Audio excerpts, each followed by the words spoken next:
கிறிஸ்துவில் அன்பார்ந்தவர்களே, மீண்டுமாக இந்த ஏப்ரல் மாதத்தின் 7ஆம் நாளிலே உங்களை சந்திப்பதிலே மிகுந்த மகிழ்ச்சி அடைகிறோம். கர்த்தர் நமக்கு நல்ல மழையை தந்திருக்கிறார். கர்த்தருக்கு ஸ்தோத்திரம். இந்நாளின் நிறைச்செய்தியை நாம் கேட்க ஆயத்தமாவோம். நமது ஆரம்பம் பிதா, குமாரன், பரிசுத்தாவின் நாமத்தில் உள்ளது. ஆமேன். ஜெபிப்போம். இரக்கத்தில் ஐஸ்வர்யம் உள்ள எங்கள் நல்ல கடவுளே, எங்கள் ராஜாதி ராஜாவே, கர்த்தாதி கர்த்தாவே, இந்த மகிழ்ச்சியான கால வேளைக்காக ஆண்டவரை நன்றி சொல்லுகின்றோம். கடந்து போன இரவுலே எங்களோடு கூட இருந்து எங்களுக்கு நல்ல இளைப்பாறுதலை தந்து ஜீவனை தந்தீர். குறிப்பாக ஆண்டவரே, எங்கள் ஜெபத்தை நீர் கேட்டு கோடை மழையை தந்திருக்கிறேன். இன்னும் அதிகமான மழையை தந்து பூமியை குளிர்விக்க வேண்டும் என்று நாங்கள் கெஞ்சி மன்றாடுகின்றோம். தொடர்ந்து இந்த நாளின் இறைச்செய்தி, பாடல் வேலை, ஜெப வேலை ஆசீர்வதியும். இந்த ஊழியத்தின் இந்த குழுவை எடுத்து நீர் பயன்படுத்தும் ஆண்டவரை. இதை கேட்டு பயன்பெறுகிற எல்லா மக்களையும் கர்த்தர் நீர் ஆசீர்வதியும். இறை மைந்தன் இயேசுவின் மூலம் ஜெபிக்கிற நல்ல பிதாவே, ஆமென். காலை வேளையில் நாம் 329வது ஞான பாடலாகிய என்னை தெய்வ சாயலான என்ற பாடலை சாரோடு இணைந்து நாம் பாடுவோம்.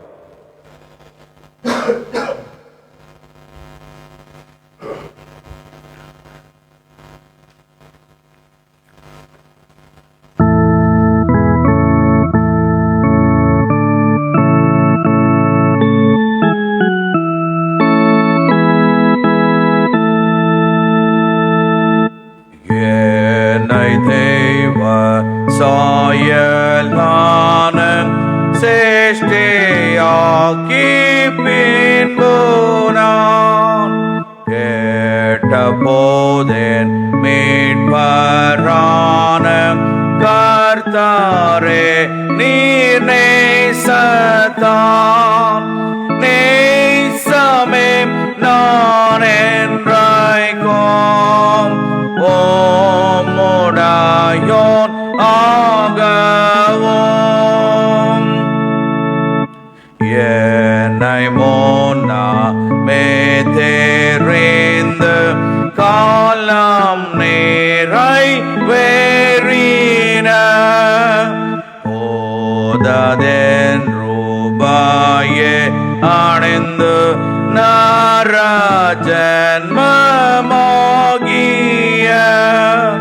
நேசமே நான் என்றைக்கும்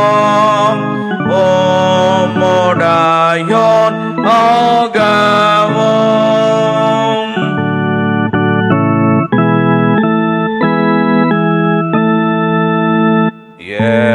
எனக்காக பாடுபட்டு நீந்தாயுள்ளதாகிய சாவால் பார மண்டலத்து வாக்கியத்தை தேடின நேசமே நான் என்றைக்கும் ஓமுடையோன் ஆகவும்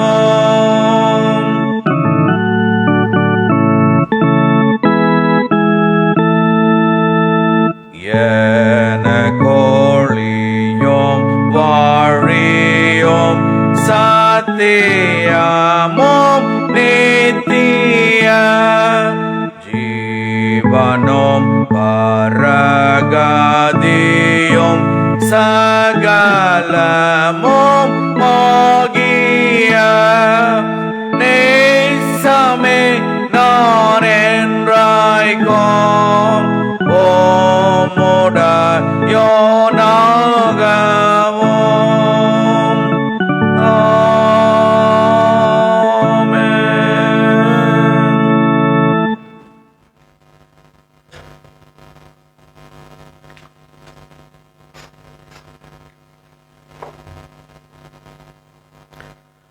மரித்து உயிர்த்தெழுந்து இப்பொழுது நம்மோடு வாழ்ந்து கொண்டிருக்கிற நமது ஆண்டவராக இயேசு கிறிஸ்துக்குள்ளாக மிகவும் அதிகமாக நேசிக்கப்படுகின்றவர்களே, மீண்டுமாக இந்த குளிர்ச்சியான காலை வேளையிலே உங்களை சந்திப்பதில் மிகுந்த மகிழ்ச்சி அடைகின்றோம். இந்த ஊழியத்தின் சார்பாக அனைவரையும் வாழ்த்துகின்றோம். அன்பார்ந்தவர்களே, இந்த காலை வேளையிலே தியானிக்கும்படியாக தெரிந்து கொண்ட கடவுளுடைய வார்த்தை அது திருத்தூதர் பணிகள், ஆக்ட்ஸ் ஆஃப் அப்போஸ்டல் அல்லது அப்போஸ்தலருடைய நடபடிகள் என்று அழைக்கப்படுகிற புத்தகத்திலிருந்து 1ஆம் அதிகாரம் 1 முதல் 11 வசனங்களிலே அடங்கியிருக்கின்ற இறை வார்த்தையை நம்ம தியானிக்க போகிறோம்.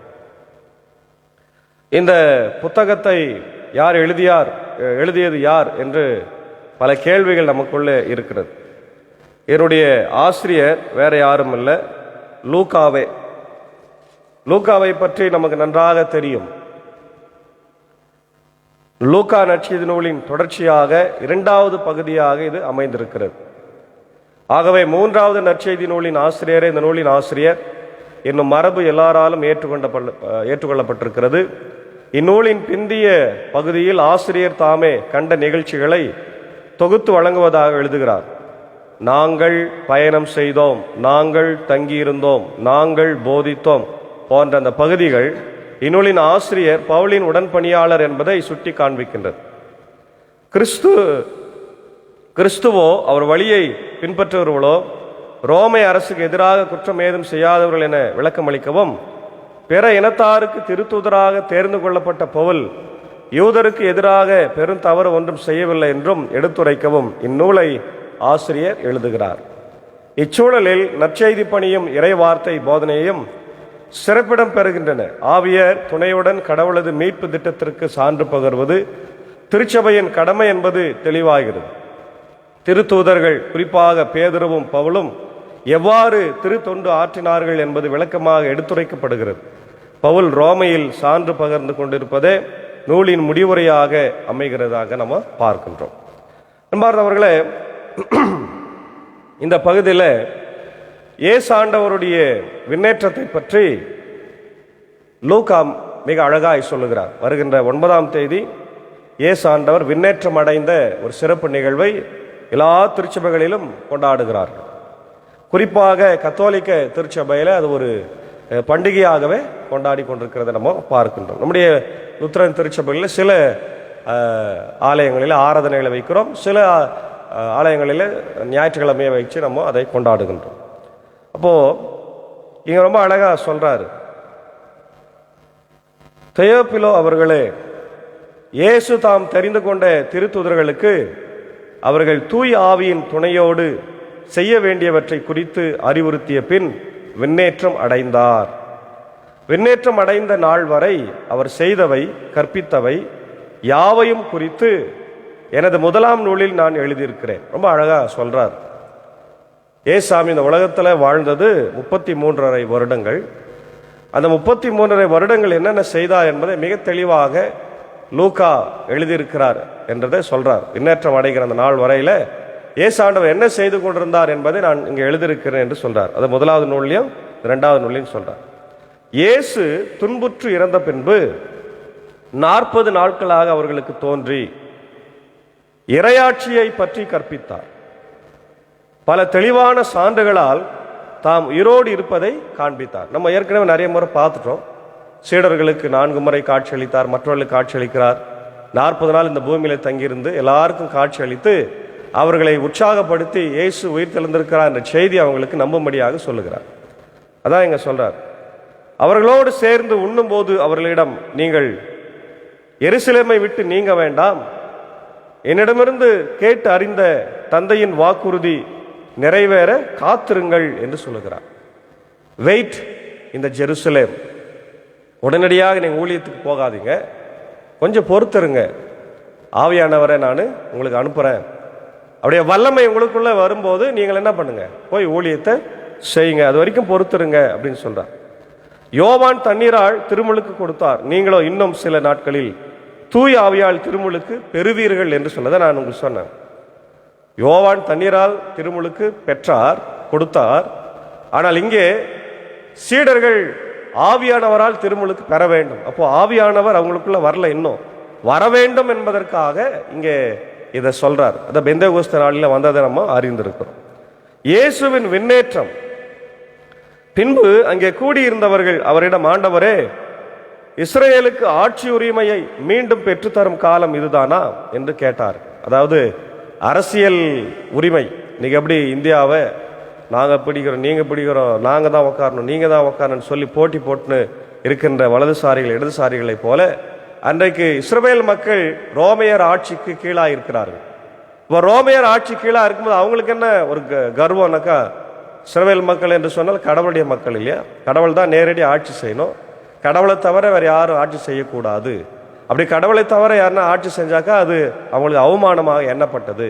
அதனால் அவங்க கேட்குறாங்க, ஆண்டவர் இதுவரை நாங்கள் ரோமருக்கு அடிமைகளாக இருக்கிறோம், இனியும் நாங்கள் அடிமைகளாக இருக்கணுமா, இல்லை இதுதான் தகுந்த காலமாக யாருன்னா எங்களை விடுதலை செய்ய போகிறாங்களா அப்படின்னு அந்த அரசியல் ஆட்சி உரிமையை கேட்கின்றார்கள்.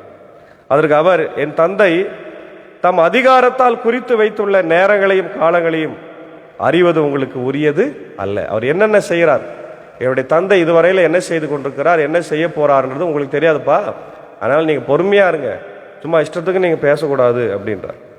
ஆனால் தூய ஆவி உங்களிடம் வரும்போது நீங்கள் கடவுளது வல்லமையை பெற்று எருசலேமிலும் யூதேயா சமாரியா முழுவதிலும் உலகின் கடை எல்லை வரைக்கும் எனக்கு சாட்சிகளாக இருப்பீர்கள். இது ரொம்ப முக்கியமான ஒரு கீ வேர்ட்ஸ், இந்த புத்தகத்தினுடைய கீ வேர்ட்ஸ் இதுதான் இல்லையா. நீங்கள் எருசலேமிலே தங்கியிருக்கும் போது ஆவியானவர் வரும்போது நீங்கள் யூதேயா சமாரியா கலிலேயா உலகத்தின் கடைசி பரியந்தமும் எனக்கு சாட்சிகளாக இருப்பீர்கள் என்று சொல்லுகிறார். ஆம் பிரியமானவர்களே, இந்த வார்த்தை தான் இன்றைக்கு உலகமெங்கும் சுவிசேஷம் அறிவித்துக் கொண்டிருக்கிற சீடர்கள், உலகமெங்கும் சுவிசேஷத்தை ஏற்கனவே அறிவித்திருக்கின்ற சீடர்கள், ஏற்கனவே இப்பொழுது அறிவித்துக் கொண்டிருக்கிற மிஷனரிமார்கள் எல்லாருடைய வாழ்க்கையில ஆவியானவர் கிரியை செய்து நாம் அறிந்திருக்கிறோம். அல்லேலூயா. இன்னைக்கு அவருடைய ஆவியானவருடைய கிரியைகளினாலே இன்னைக்கு சுவிசேஷம் போகாத இடமே கிடையாது. காற்று புகாத இடங்களில கூட சுவிசேஷத்தை இன்னைக்கு அறிவித்திருக்கிறார். ஏதோ ஒரு சில இடங்களில தவிர இது எல்லா இடங்களிலும் இன்னைக்கு ஊடகத்தின் வழியாக சுவிசேஷம் பரவி கொண்டுதான் இருக்கிறது என்பதை நாம் யாராலும் தடுக்கவும் மறைக்கவும் முடியாது இல்லையா. அப்போ ஆண்டவருடைய ஊழியத்தை இன்றைக்கு ஏதோ ஒரு வகையில எல்லாரும் நம்ம செய்து கொண்டே இருக்கின்றோம்.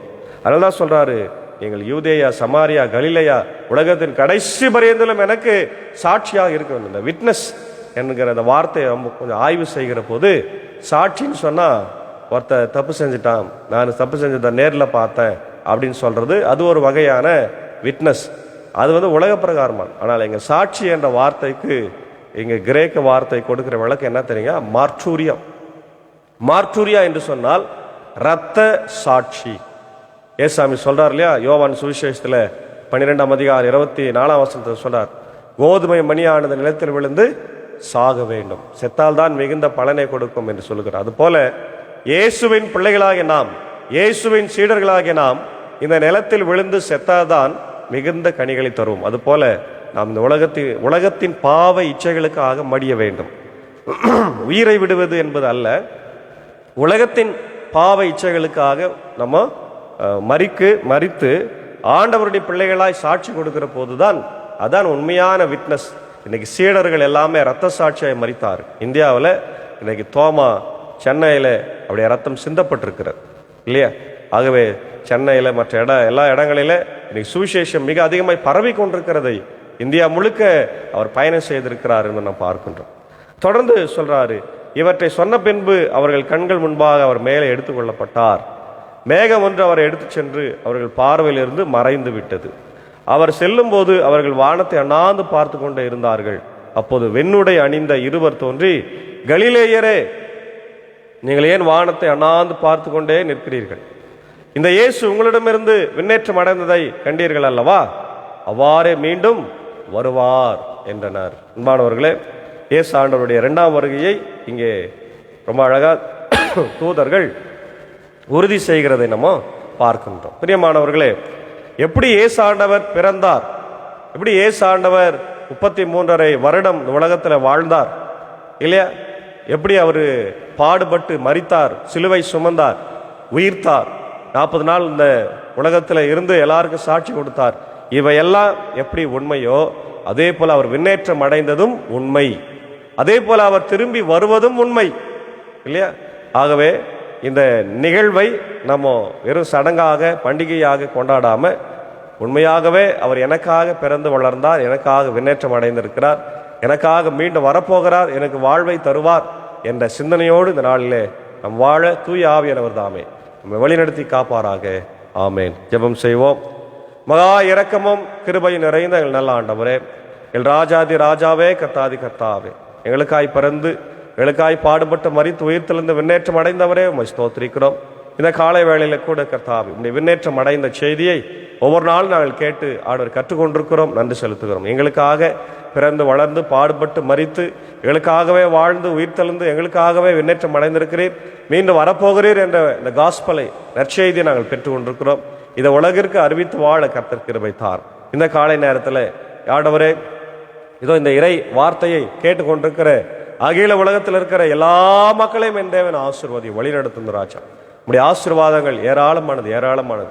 ஆண்டவர் அநேக மக்கள் நீங்கள் தந்து கொண்டே இருக்கிறீர். குறிப்பாக எங்கள் ஜபத்தை கேட்டு நேற்று தினத்தில் கூட பலத்த மழையை ஆம்பூர் பகுதிகளே திருப்பத்தூர் பகுதியிலே பல இடங்களிலே தந்திருக்கிறேன் நாங்கள் அறிகிறோம். நன்றி ஆண்டவரே.